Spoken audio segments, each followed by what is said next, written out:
नमस्कार, maths figure में आपका स्वागत है। मैं विवेक सिंह।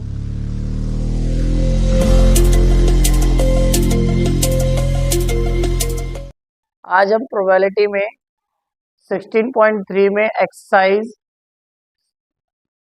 में एनसीईआरटी में देखेंगे। क्वेश्चन नंबर 7 से तक हमने क्वेश्चन कर लिए थे। अब क्वेश्चन नंबर 8 को करते हैं, हम शुरू करते हैं। ये एनसीईआरटी की बुक क्लास 11 की प्रोबेबिलिटी का चैप्टर है, उससे हम कर रहे हैं। तो आगे कंटिन्यू करते हैं।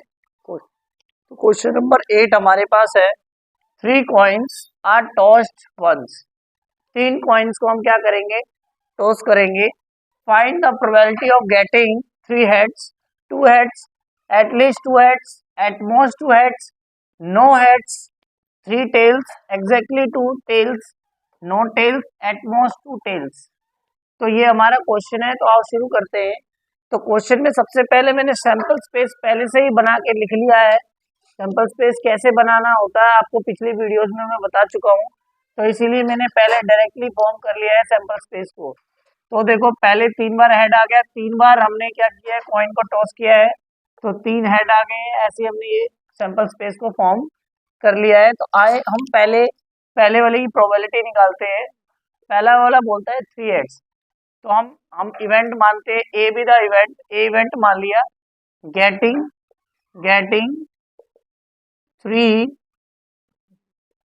3 हेड्स।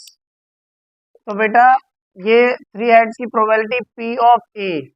तो पी ऑफ ए में आप ये देखें कि हेड कितने आ रहे हैं, हेड आ रहे हैं गेटिंग 3 हेड्स एक बार ही है, जो कि प्रोबेबिलिटी में नजर आ रहा होगा आपको। सैंपल स्पेस में देखो तो 3 हेड एक बार ही आ रहा है, टोटल 8 में से। तो 8 में से एक ही ऐसा है जिसमें 3 हेड आ रहे हैं, तो प्रोबेबिलिटी पी ऑफ ए क्या होगी, 1/8। इसी प्रकार से सेकंड में देखें तो है गेटिंग 2 हेड्स।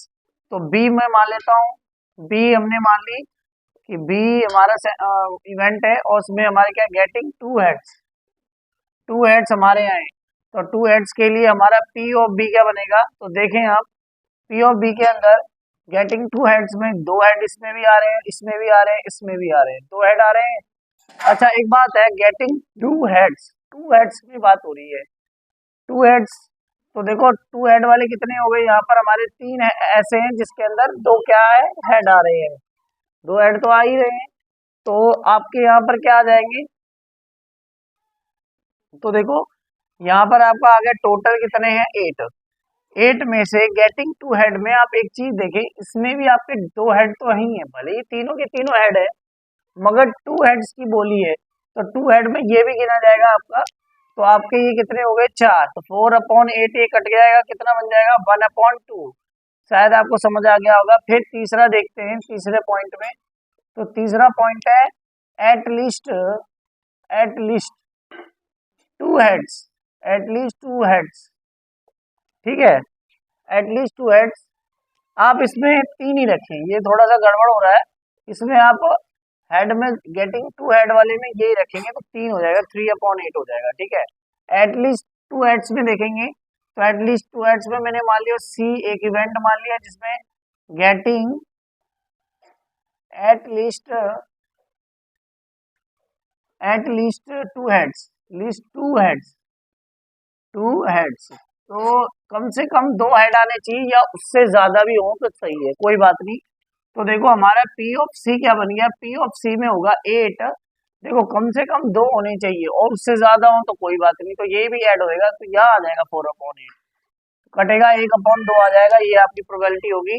अब फोर्थ पॉइंट देखें तो फोर्थ पॉइंट में बोलता है, फोर्थ पॉइंट में बोल रहा है at least 2 heads, at most 2 heads.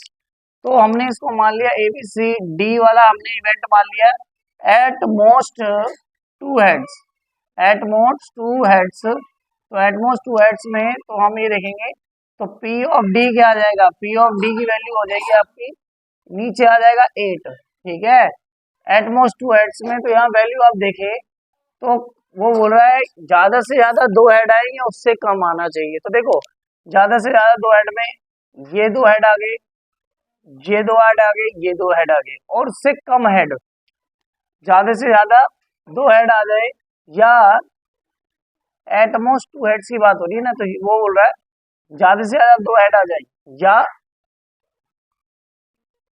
ज्यादा से ज्यादा दो हेड आ जाए या उससे कम ना भी आए, मतलब एक हेड दो हेड ना भी है, तो दो ना हेड आने की कौन सी होगी, एक हेड ये हो गया, एक हेड वाला ये हो गया, एक हेड वाला ये हो गया, क्योंकि देखो उसने बोला है गेटिंग एटलीस्ट टू हेड का मतलब ये है ज्यादा से ज्यादा दो हेड आ जाए, ठीक है, कम से कम दो हेड या उससे ज्यादा तीन, ठीक है, मगर एटमोस्ट टू हेड्स का मतलब है वो ये बोल रहा है कि ज्यादा से ज्यादा कितने आ जाए, दो हेड आए, तो दो हेड आने के लिए तो देखो एक ये भी दो हेड है, दो भी हेड है, दो हेड है, मगर बोला एटमोस्ट ज्यादा से ज्यादा दो हेड, और ना दो ना आए तो कम से कम में कौन से हो जाएंगे, मतलब ज्यादा से ज्यादा दो हेड या ना आने की, तो मान लो एक ही हेड आ गया, इसमें एक हेड आ गया, एक इसमें आ गया, तो ये टू अपॉन कितने हो जाएंगे, एक दो तीन चार पाँच छः, ठीक है, मगर दो हेड तो आने चाहिए, ना भी आए तो भी चलेगा, तो ना भी आए तो भी चलेगा, तो ये भी आएगा आपका, ठीक है, ठीक है, तो एक दो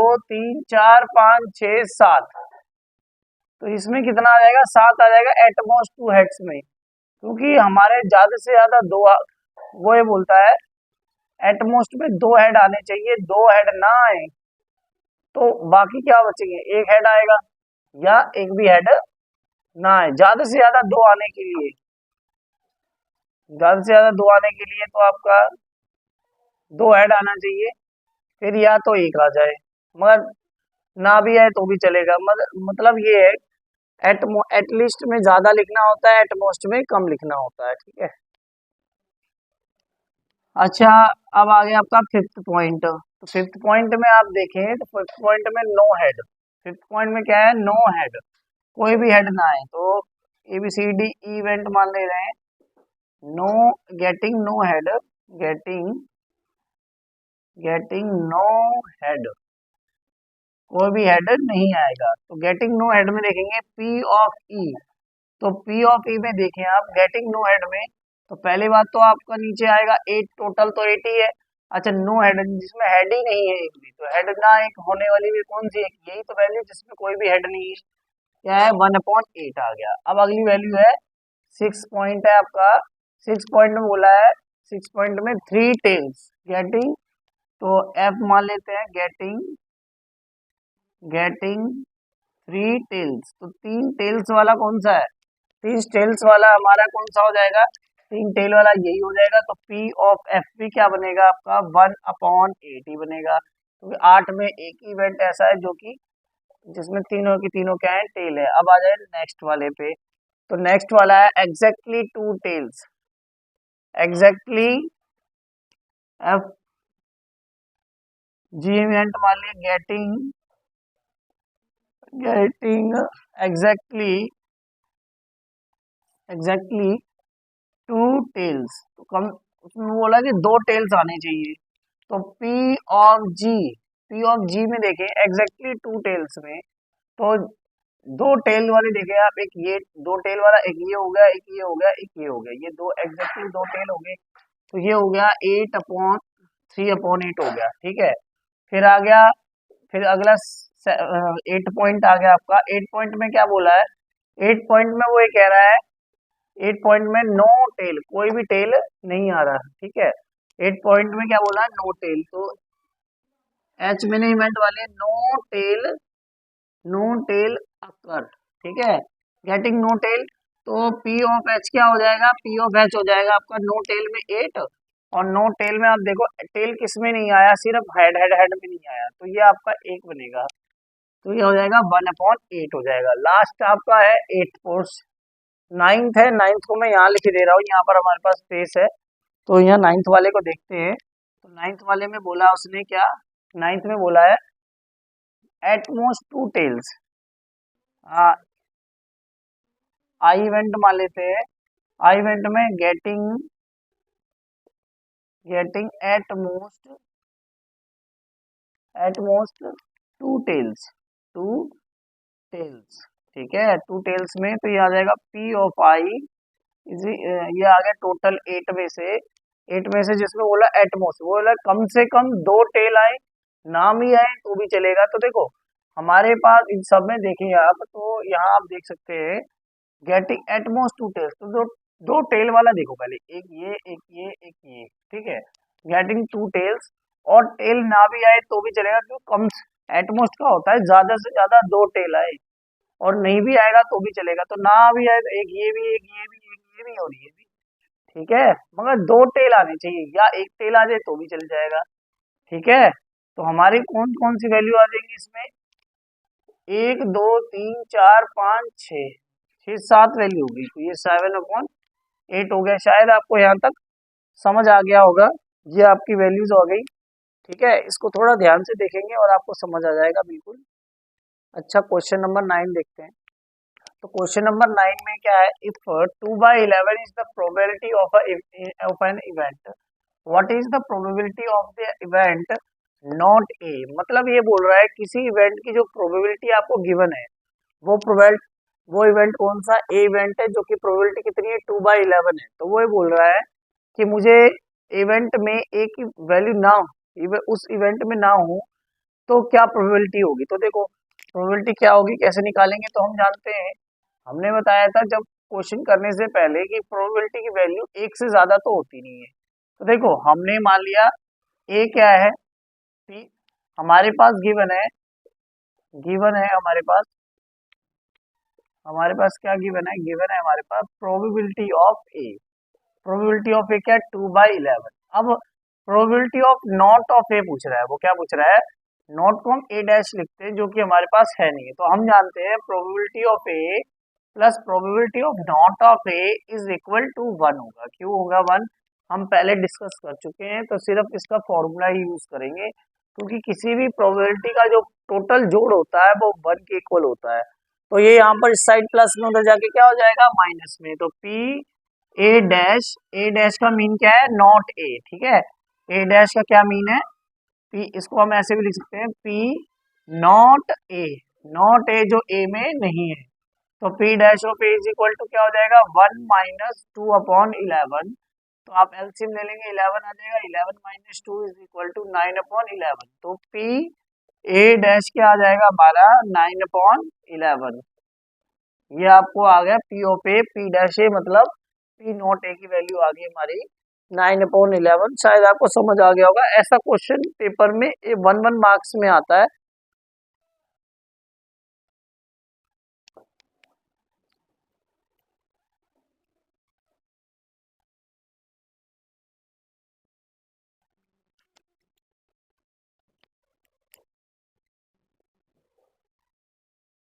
क्वेश्चन नंबर 10 देखते हैं फिर। क्वेश्चन नंबर 10 में क्या है, a letter is chosen at random from the word, हमें लेटर चूज करना है इस वर्ड में, वर्ड का नाम क्या है, assassination. Find the probability that the letter is vowel. हमारा मान लो कि इन वर्ड्स में से मैंने जो वर्ड उठाया वो वर्ड कौन सा निकला, वोवल हुए। तो पहले तो आपको ये पता होना चाहिए कि वोवल्स क्या होते हैं। तो वोवल्स में आपके ए, ई, आई, ओ, यू, ये वर्ड आपके वोवल्स कहलाते हैं, जिसको हम हिंदी में स्वर भी बोलते हैं, ठीक है। इंग्लिश में ये आपके 5 वर्ड्स होते हैं वोवल्स। तो ये वर्ड्स हमने इनमें से उठाने हैं, तो इनमें से उठाने पर तो हमारा उसकी प्रोबेबिलिटी क्या होगी देखते हैं, ध्यान से समझेंगे।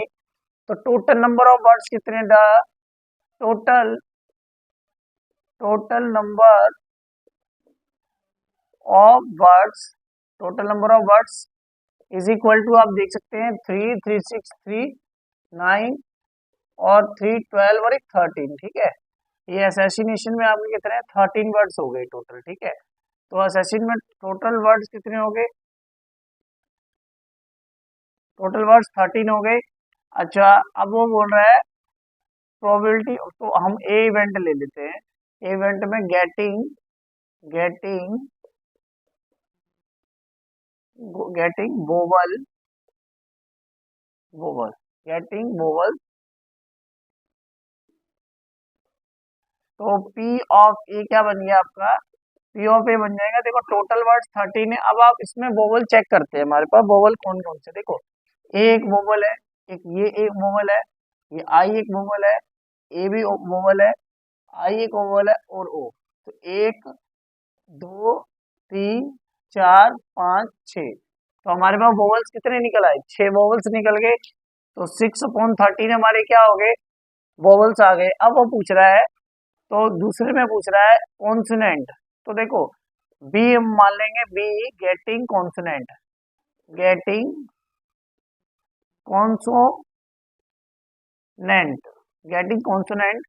तो पी ऑफ बी निकालने के लिए आप याद रखें कि प्रोबेबिलिटी का टोटल कितना होता है, प्रोबेबिलिटी का टोटल होता है 1 के इक्वल होता है। तो देखो पी ऑफ ए निकाल चुके हैं, टोटल प्रोबेबिलिटी तो उसी के बराबर होगी, तो P 1 minus P of A, vowel घटा देंगे हमारे कॉन्सोनेंट आ जाएंगे, 1 अपॉन कितना है तो 6 अपॉन 13, तो एलसीएम ले लेंगे 13, 13 minus 6 is equal to 7 upon 13, हमारे क्या आ गए कॉन्सोनेंट की प्रोबेबिलिटी आ गई 7 अपॉन 13। शायद आपको समझ आ गया होगा, ये कॉन्सोनेंट की आ गई, ये आपकी इसकी आ गई वोवल की आ गई। तो बस सिंपल वे में क्या है, आपको हमारे पास टोटल वर्ड देखने हैं, टोटल वर्ड में वोवल कौन से हैं उसमें गिन लो, गिनने के बाद प्रोबेबिलिटी ऑफ वोवल्स निकालो, कॉन्सोनेंट जो बच जाएंगे व्यंजन बोलते हैं जिन्हें, बस उन टोटल प्रोबेबिलिटी क्या होती है, दोनों के इक्वल में 1 के इक्वल होती है, ये प्लस में था और जाके माइनस में वैल्यू रखी तो हमारे कॉन्सोनेंट भी निकल आए। चाहते तो आप यहाँ से भी गिन कर निकाल सकते हैं, मैंने गिनने के बजाय यहाँ माइनस कर दिया, ऐसे भी निकाल सकते हैं क्योंकि 1 से ज्यादा तो वो आते नहीं है। शायद आपको समझ आ गया होगा। तो चलो क्वेश्चन नंबर 11 स्टार्ट करते हैं। तो क्वेश्चन नंबर 11 में आप देखते हैं क्या दिया है। In lottery a person choose 6 different natural numbers. एक लॉटरी में, लॉटरी आप जानते ही है, तो लॉटरी के अंदर 6 नंबरों का नंबर है, वो भी नंबर कैसे है, नेचुरल नंबर है। एट रैंडम फ्रॉम 1 to 20, 1 से 20 तक के नंबर हैं। And if these 6 numbers match with these 6 natural 6 numbers already fixed by the lottery, ये जो नंबर है ऑलरेडी फिक्स कर दिए पाए गए हैं किसके द्वारा, लॉटरी नंबर द्वारा, किसके द्वारा, उसकी कमेटी के द्वारा। ही विन्स द प्राइज, और वो जो व्यक्ति है वो प्राइज को विन कर जाता है। What is the probability of winning the prize in the game. देखो क्वेश्चन वेरी डिफिकल्ट है, जब तक डिफिकल्ट माना जाएगा क्योंकि जब तक आपको कॉम्बिनेशन के बारे में नहीं पता होगा, ये क्लास 11th में कॉम्बिनेशन और परमुटेशन आपने पढ़ा होगा, तो उसके बारे में हमें पता होना चाहिए। अब वो ये बोल रहा है हमारे पास 6 नंबर्स हैं, तो 6 नंबर के हमें पता होना चाहिए कि कितने कॉम्बिनेशन बनेंगे, तो पहले तो वो फाइंड आउट करेंगे, फिर उसके बाद हम प्रोबेबिलिटी इसकी फाइंड आउट करेंगे। तो देखो, तो the 6 numbers numbers from 1 to 20,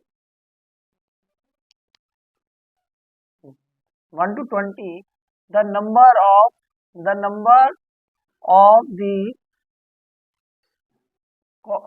number of combination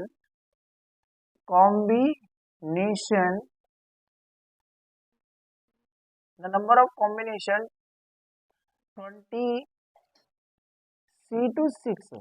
तो ये आपका फॉर्मूला होता था कॉम्बिनेशन में, आपको पता होगा NCR is equal to n factorial upon में R factorial bracket n minus R factorial, ये आपका फॉर्मूला होता है कॉम्बिनेशन का। यहाँ पर n हमारा कितना है 20, R हमारा कितना है 6, तो पुट द वैल्यू, तो n हमारी वैल्यू क्या आ गई 20 C अपॉन 6, तो 20 फैक्टोरियल अपॉन में 6 फैक्टोरियल, 20 माइनस 6 फैक्टोरियल, तो ये आपका आ गया 20 factorial divide by 6 factorial into 14 factorial. ठीक है, 20 में 6 माइनस कर दिया 14 आ गया, तो आप इसको थोड़ा रिजॉल्व कर लेंगे, 20 into 19 into 18 into 17 into 16 into 15 into 14 factorial. Factorial को ऐसे ही खोलते हैं, हम पहले पढ़ चुके हैं, आपने क्लास 11 की क्लास में पढ़ा होगा। तो 14 फैक्टोरियल यहाँ पर है हमारे पास, 6 फैक्टोरियल को हम खोल रहे हैं, 6 into 5 into 4 into 3 into 2 into 1, 14 factorial से 14 फैक्टोरियल कैंसिल आउट हो जाएगा। अच्छा, अब इसकी वैल्यू को कैंसिल आउट करते देखो, 5 4 जा 20 कैंसिल आउट हो गया। अच्छा, 6 3 जा 18 ही कैंसिल आउट हो गया, 2 1 जा 2 और 2 4 2 8 जा 16, तो ये आप मल्टीप्लाई कर लें, तो यहाँ पर आप मल्टीप्लाई करेंगे 19 इंटू 17 इंटू 8 इंटू 15, तो देखो 19 को हम इससे मल्टीप्लाई करेंगे तो आपका पहले तो इसको कर लेते हैं। 15 8 का कितना होता है आपका 120 हो जाएगा, ठीक है। और ये हो गया आपका 19 7 का हो गया आपका 133 होता है। तो कैरी कितनी गई 13, और 19 बनता है 19, और 19 और उसमें 13 जोड़ देंगे तो आपकी हो जाएगी 9 और 3 12, और ये आ गया 32। तो ये आपका 323 आ गया।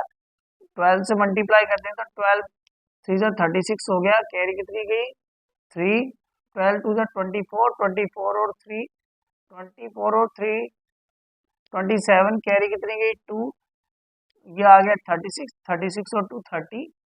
तो ये आपकी आगे मल्टीप्लाई करने के बाद इतने कॉम्बिनेशन आपके बनेंगे, कितने बनेंगे, ये आपके कॉम्बिनेशन बनेंगे 38,716 कॉम्बिनेशन बनेंगे किसके, 6 नंबरों के, जो कि 1 से 20 के बीच में होंगे लॉटरी की। तो उसकी प्रोबेबिलिटी क्या होगी, तो इवेंट बना लेते हैं हम। इवेंट ई में क्या है, द प्रो क्या है, if if winning winning the prize in the game, तो गेम के अंदर उसने लॉटरी के नंबर को क्या कर लिया, जीत लिया है। तो पी ऑफ ई उसकी प्रोबेबिलिटी क्या होगी बेटा, प्रोबेबिलिटी उसके 38,760 में से उसकी एक ही प्रोबेबिलिटी होगी कि उसमें से वो नंबर सभी के सभी सही होंगे। तो वो बंदा देखो कितना लकी होगा कि 6 नंबरों के अंदर से बंदे की प्रोबेबिलिटी कितनी आ रही है, वो एक नंबर उस व्यक्ति को मिला है। तो 38,760 में से वो एक नंबर है, तो इसलिए उस बंदे की क्या हो गया, वो जीत गया।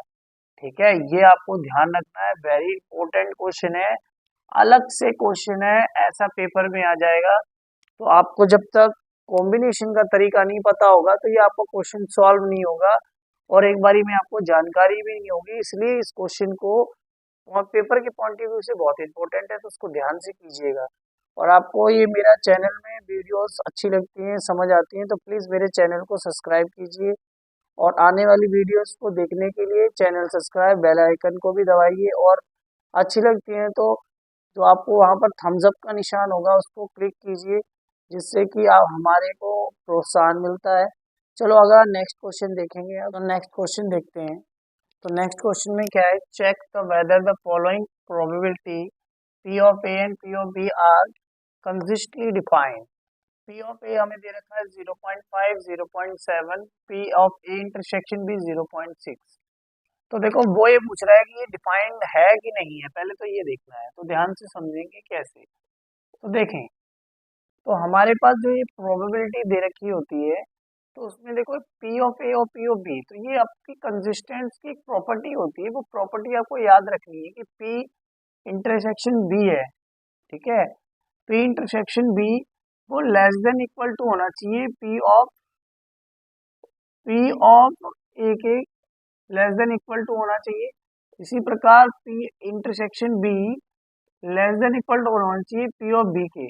क्यों होना चाहिए, क्योंकि जो आपका ए के अंदर जो ए है वो सबसेट होगा बी का। इसका मतलब क्या है, हम ये बोल सकते हैं कि probability of A is less than equal to probability of B. इसलिए ये हमारी ये वैल्यूज लाई करनी चाहिए। मगर हमें यहाँ दिख क्या रहा है, देखो probability of A intersection B की वैल्यू कितनी है 0.6 है, कितनी है 0.6, जो कि लेस देन इक्वल टू है किसके, 0.5 के। क्या लेस देन इक्वल टू है, नहीं है, ठीक है। इसलिए ये आपका क्या निकल आएगा, नॉट कंसिस्टेंट आएगा। क्या आएगा, नॉट कंसिस्टेंट, ठीक है, नॉट कंसिस्टेंट आएगा। बस आप इतना लिख, कंसिस्टेंट हो जाएगा, ठीक है। और इसी प्रकार आप इसमें भी देख सकते हैं, इसमें लेस देन इक्वल टू इतना आना चाहिए। तो ये आपकी फिर फॉलो करेगी, मगर ये फॉलो नहीं कर रही है ना, इसलिए नॉट कंसिस्टेंट हो गया। आप दूसरे उसमें देखते हैं, दूसरे में बोला है कि हमारा यूनियन क्या है। तो यूनियन के लिए प्रॉपर्टी क्या होती है, पी ऑफ यूनियन बी हमेशा बड़ा होता है। पी ऑफ यूनियन बी किससे बड़ा होता है, पी ऑफ ए से भी बड़ा होता है और पी ऑफ बी से भी बड़ा होता है। ये प्रॉपर्टीज हैं, तो ध्यान दीजिएगा, पी ऑफ बी से भी बड़ा होता है। तो देखो पी ऑफ ए और बी से क्यों बड़ा होता है, क्योंकि देखो ये यूनियन का मतलब होता है पी, ए यूनियन बी का मतलब क्या होता है, ए यूनियन बी का मतलब होता है सैंपल स्पेस, है ना। तो सैंपल स्पेस तो सबसे बड़ा होगा, इसलिए आप ये दोनों क्या होंगे, इवेंट बड़े होंगे। तो पी यूनियन ए देखो यहाँ पर दे रखा है 0.8, 0.8 से क्या 0.5 बड़ा है, हाँ बड़ा है। 0.4 से क्या 0.8, तो 0.8 से 0.4 बड़ा है, हाँ बड़ा है, इसलिए ये क्या होगा, कंसिस्टेंट होगा। कैसा होगा, कंसिस्टेंट होगा, ठीक है। ये नॉन कंसिस्टेंट होगा, नॉट कंसिस्टेंट, और ये कंसिस्टेंट होगा। बस इतना ही था ये, आपको बस इसके अंदर प्रॉपर्टी पता होनी चाहिए, और बाकी कोई बात नहीं है, बस इतना प्रॉपर्टी आपको पता होगी तो आप इसको ही नॉर्मली सॉल्व कर लेंगे। नेक्स्ट क्वेश्चन देखते हैं अब, चलो क्वेश्चन नंबर 15 देखते हैं। क्वेश्चन नंबर 15 में क्या है, और सॉरी 14 वाला क्वेश्चन है। क्वेश्चन नंबर 13 हमने इसलिए स्किप कर दिया है क्योंकि पेपर के पॉइंट ऑफ व्यू से कम क्वेश्चन पूछा जाता है। क्वेश्चन नंबर 14 देखते हैं आप।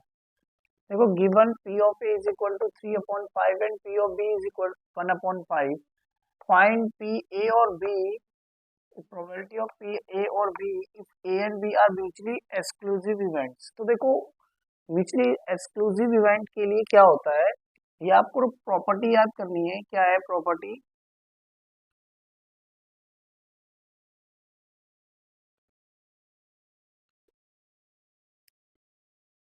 हमारी प्रॉपर्टी है, याद रखें, जब भी टू